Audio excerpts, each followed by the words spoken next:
Hi, Wes Morrow here with CIR Realty and the Calgary Real Estate Advantage.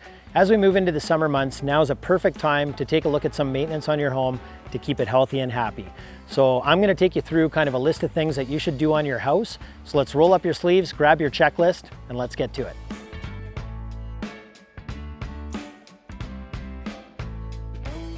Okay, so on the exterior here, you want to check out the windows. Now, if you've got wood frame windows, you maybe just want to sand and paint any parts that are needed.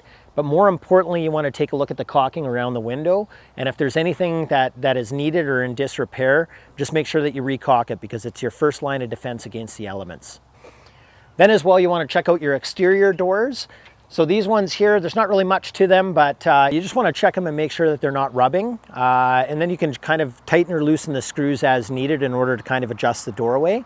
But as well, you maybe want to grease up the hinges as well for quiet entry.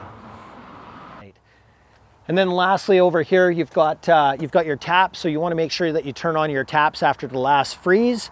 Turn on your lines from turning them off in the winter there, and then just make sure that you've got a good water flow through there as well, and then you're good to go for watering the plants for the spring.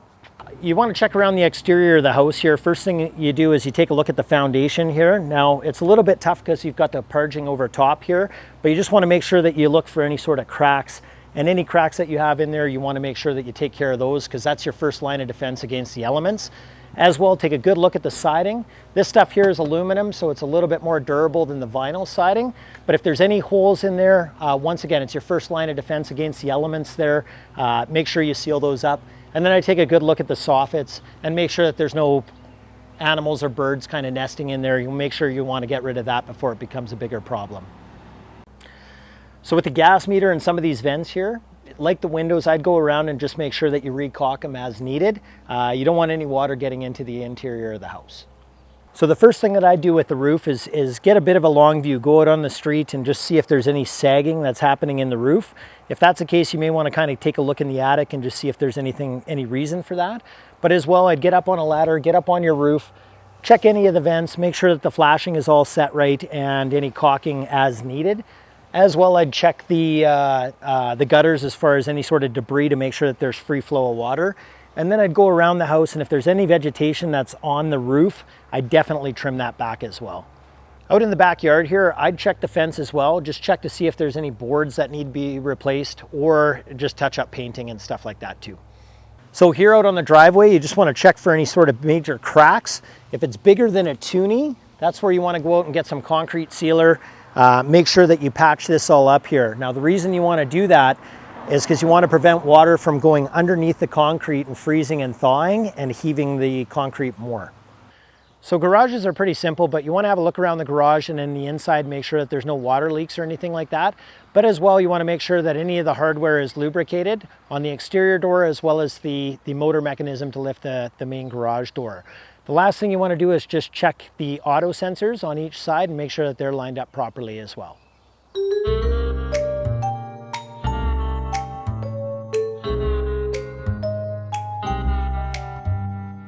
So first thing I do down here in the laundry area, I just take out the dryer vent, blow out any lint in there, definitely help you prevent any sort of house fires moving forward. As well, just for the drain here, I'd pull up the lid there, just make sure that there's a certain amount of water in there, and prevent any sort of smells or anything coming out from there. And then up with your electrical panel, just open it up and make sure that there's no arcing or signs of any sort of electrical issues in there as well.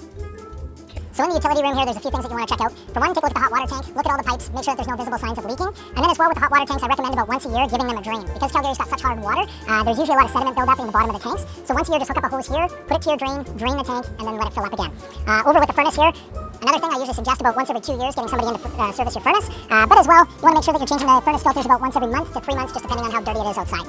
And then as well, the humidifier, that's another thing that the filter becomes very calcified. So usually once a year, take it out, soak it in kind of a vinegar solution, and it'll get rid of the calcification, and then you should be good to go for another year. Bring out your trusty vacuum every once in a while, and what I do is just give these bath fans a good once over. So every 6 months, you should probably take a look at your smoke detectors and your CO detectors, and just make sure that they're functional, that they're up to date, and replace as needed. Here are a few things that you may not have in your house, but if you do, it's important to check as well. The first one is a sump pump. So with sump pumps, you just want to make sure that the pump is actually working, and I'd pour some extra water in there and just make sure that the actual pump is pumping the water out from outside of the house. The other thing is a wood burning fireplace. So if you've got a wood burning fireplace and you use it regularly, you maybe want to get it swept, get a chimney sweep, make sure that it's swept and still operational for the summer. And then as well, if you've got a gas burning fireplace, I usually recommend turning off the pilot light for the summer because it's just a waste of gas. As well, summer's a good time for steam cleaning or deep cleaning any rugs or carpets. That way, if you do bring in a steam cleaner, you can open up the windows and let everything air out a little bit. As well, the last thing, if you do have an AC unit, I'd go and check the unit. I usually recommend getting a cover for it for the winter just because it will prevent any sort of damage to it throughout the winter.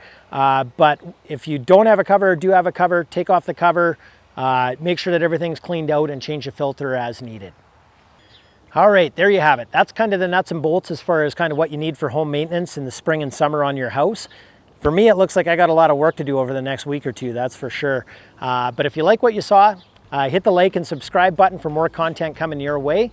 And for now, I think I'm gonna go out and enjoy the sunshine a little bit today.